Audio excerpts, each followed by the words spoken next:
Yung mga katek, nandito pala kami sa project ngayon. So dyan pala nakalagay yung POA switch natin, pati na rin yung tatlong camera na may bracket.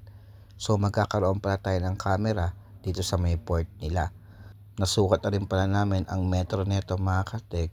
Kung maglalagay tayo ng camera dyan sa port nila is tatakbo yung cable ng around 150 plus meters mga katek.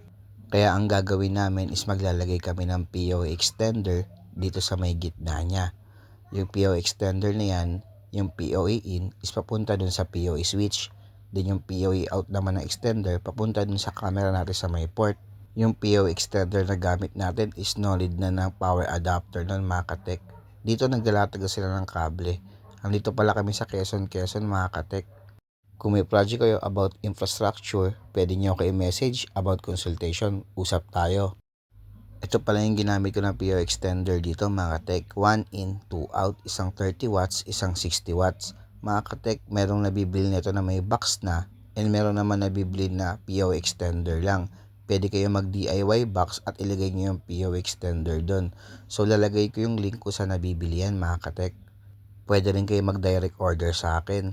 Dito mga katek, kinakabit na yung camera na itutusok natin doon sa ating PO extender. From camera papunta dun sa PO extender out natin is nasa around 70 meters mga katek. Dito mga katek is nag-test na kami. Yung single port na yan mga katek, yan yung papunta sa POA switch. Yung dalawang port out naman, yung isa dyan is papunta sa camera, yung color blue.